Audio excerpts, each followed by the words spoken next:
खंडवा का एकमात्र LG showroom जहां आप पाएंगे LED TV, micro oven, AC, washing machine, top load, front load, semi automatic refrigerator, fridge, mobile water purifier, सभी सामान एक ही छत के नीचे। डियाना ज्वेलर्स, सोना चांदी आभूषण मिलने का एक। आपको बता दें कि नगर निगम लगातार अतिक्रमण की कार्रवाई कर रही है। इसी को लेकर आज अतिक्रमण हटाने पहुंची निगम की टीम जेसीबी मशीन से के सामने खड़ा हो गया दुकानदार। जमकर हुआ हंगामा। जलेबी चौक से लेकर लक्कड़ बाजार तक की गई कार्रवाई। दुकानदारों ने निगम प्रशासन से 2-3 दिन का समय मांगा। निगम प्रशासन ने गुरुवार तक का समय दिया। वो सब एक है। हम सभी मिलकर आज उन अमर शहीदों को, या यूँ कह दीजिए जिन लोगों के असमय जिन्होंने प्राण लिए, उनका कोई मतलब नहीं होता। मैंने भी कुरान की आयतें पढ़ी है, मैंने रामायण भी पढ़ी है। मैं जानता हूँ, एक सच्चा मुसलमान जानता है कि जो कुरान और बाइबल को जानता है वो कभी ऐसे कदम नहीं उठा सकता। तो दावा के साथ कह सकता हूँ, अर्थात उनका कोई मजहब नहीं होता, उनका कोई धर्म नहीं होता। इसी भावनाओं के साथ हम सभी सब मिलकर अपने देश को, अपने राष्ट्र को मजबूत बनाएंगे। आज हम यहाँ बहुत एक दुख व्यक्त करने के कार्यक्रम में उपस्थित हुए हैं, क्योंकि कश्मीर जो कि स्विट्जरलैंड से भी ज्यादा खूबसूरत जगह है, एवं वहाँ पर हमारे बीच में से ही कुछ लोग अपनी पिकनिक मनाने के लिए, छुट्टियां मनाने के लिए, अपने बच्चों को कश्मीर बताने के लिए लेकर के गए थे। आज कश्मीर की अर्थव्यवस्था जो है वो पूरी तरह पर्यटन पे आधारित है। और क्योंकि अभी 2014 के बाद कश्मीर की स्थिति में बहुत कुछ सुधार हुआ है, ये बात हम नहीं कहते। वहाँ का परिस्थिति जो है वो पूरी बयान कर रही है कि कश्मीर में आज की तारीख में वहाँ पर ज्यादातर मुस्लिम भाई रहते हैं और उनकी रोजी रोटी का कुल साधन भी कौन सा है? केवल पर्यटन। और वो पर्यटन के कारण वहाँ पर एक अच्छा पर्यटन उद्योग चलने लगा, सबको रोजी रोटी मिलने लगी। तो कुछ पाकिस्तानी आतंकवादी, और जो पाकिस्तान है हमारे साथ ही जबकि वो था, उसके बाद आजाद हुआ वो भी, लेकिन आज उसकी स्थिति इतनी घटिया और इतनी बदतर हो गई है कि भीख मांगते फिर रहा है। और हमारा देश आज चांद पे और मंगल पे पहुंच चुका है। ये तरक्की जो है पूरे विश्व को रास नहीं आ रही है, और खासकर पाकिस्तान को वो समय समय पर आतंकवादी भेजकर, क्योंकि आमने सामने से लड़ने की पाकिस्तान की ताकत नहीं है, और इसीलिए वो पुराने समय से ही एक प्रकार से छद्म युद्ध कर रहा है।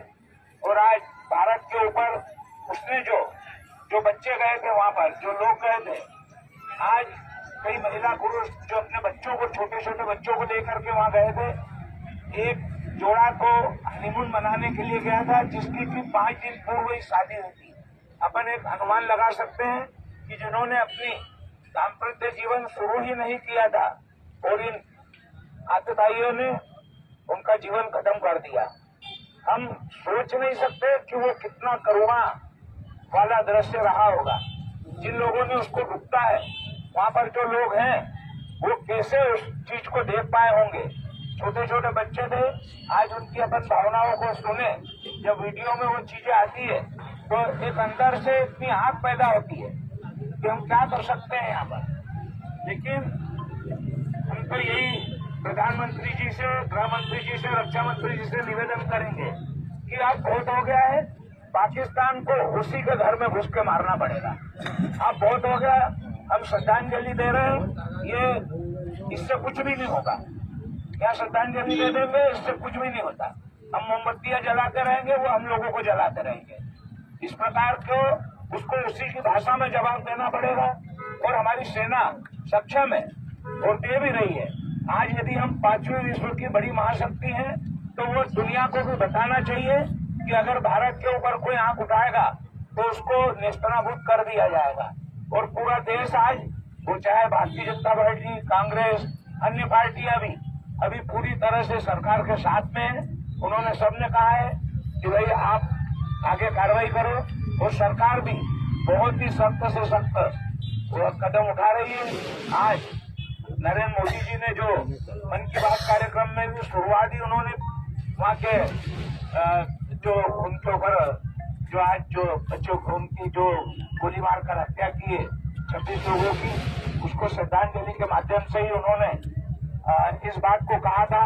शुरुआत ही उन्होंने उनके भाषण जिससे की है, तो हम तो ये बिल्कुल विश्वास भी रखते हैं कि जल्दी से जल्दी पाकिस्तान को सबक सिखाया जाएगा, ताकि वो दोबारा इस प्रकार का कोई दुस्साहस नहीं करे।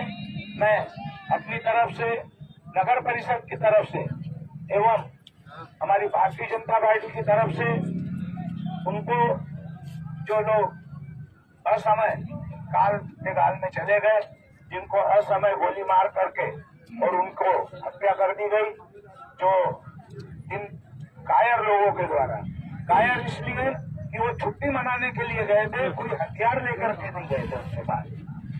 सामने आमने की लड़ाई हो एक अलग बात होती है, क्योंकि अगर वो एक मारेगा तो सामने वाला कम से कम उसको वापस में एक आध चाटा तो जरूर लगाएगा।